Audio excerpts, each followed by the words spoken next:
मेरा नाम अशरफ है और मैं लाहौर शहर से ताल्लुक़ रखता हूँ। आज की कहानी नहीं बल्कि एक हकीकत है। तो आज से कई साल पहले डॉक्टर ने मुझे ब्लड टेस्ट की रिपोर्ट्स बताई तो मुझे सुनकर एक धचका सा लगा। जिसका खदशा था वही हुआ मेरे साथ। मुझे लास्ट स्टेज का कैंसर था। घर वापस आते आते मैं ये सोचता रहा कि बीवी को कैसे बताऊंगा, बच्चों को क्या कहूंगा, उन्हें क्या जवाब दूंगा। घर पहुंचकर मैंने सेफ में सब रिपोर्ट्स छुपा दी। मेरी बीवी मुझसे पूछती रही।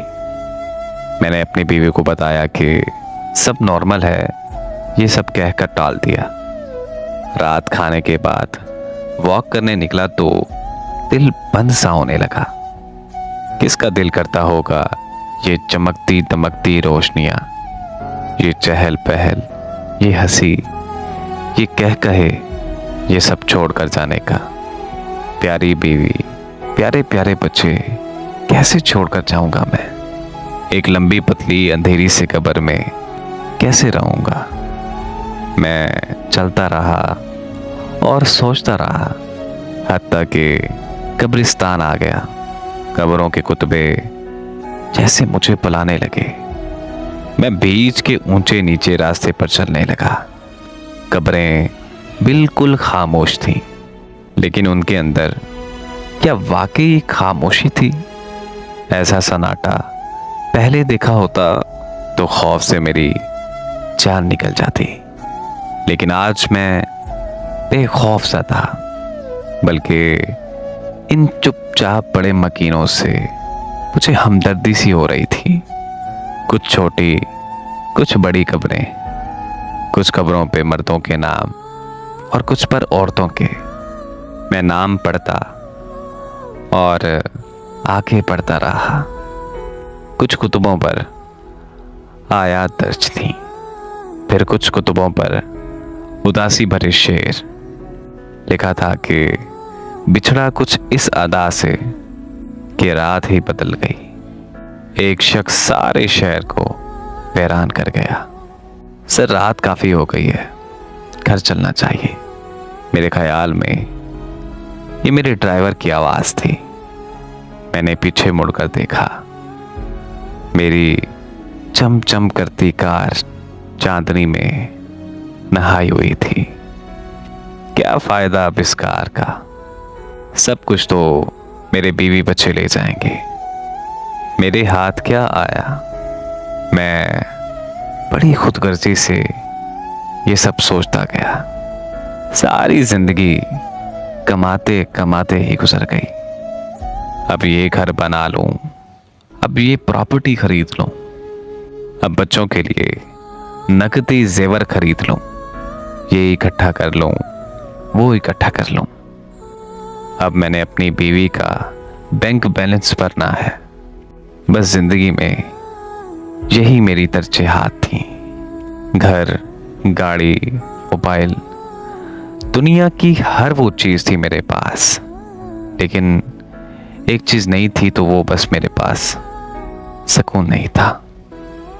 पता नहीं कितनी देर मैं यूं ही खड़ा रहा और इन वीरान पड़ी कब्रों को देखता रहा।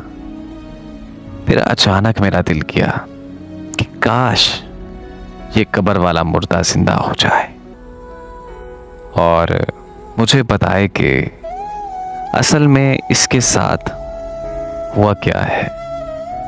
जब वो कब्र में जाकर लेट गया और उसके सारे रिश्ते तेज तेज कदमों से वापस चले गए, तो उस पर आखिर क्या बीती होगी। लेकिन मैं ये सब किसी से भी नहीं पूछ सकता था। लेकिन जहां सबके सब खामोश थे, अपनी अपनी जजा सजा में मगन, अचानक मेरी नजरें एक कच्ची झोंपड़ी पर पड़ी। ये यकीनन गोरगन का मस्कन था।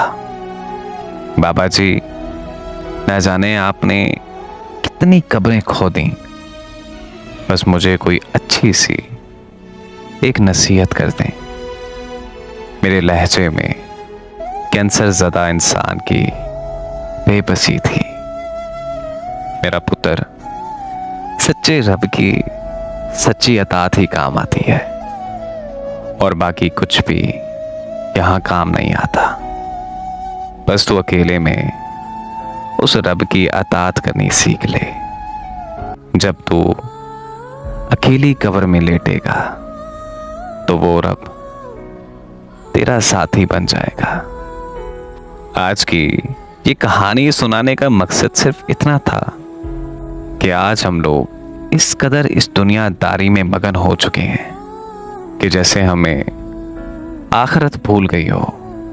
याद रहे मेरे भाइयों कि ये दुनिया, ये सब चीजें आरज़ी हैं। आज हम जिन रिश्तों के पीछे भागते हैं, जब हम मर गए तो उन रिश्तों ने हमारे कोई काम नहीं आना।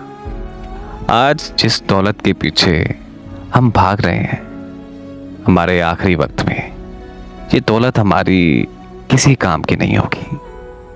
आज हम चंद पैसों की खातिर लोगों के दिल दुखाते फिरते हैं, लोगों के हक खा जाते हैं। आपने कभी एक वक्त के लिए सोचा कि किसी की छोटी सी आह पे आपकी आखिरत खराब कर सकती है?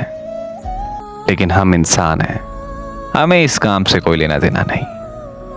मेरे भाइयों, अल्लाह को अपना दोस्त बनाओ, अल्लाह की तरफ रजू करो, अल्लाह को अपना दोस्त बनाओ, क्योंकि बख्शने वाली ज़ात सिर्फ उस परवरदिगार की है।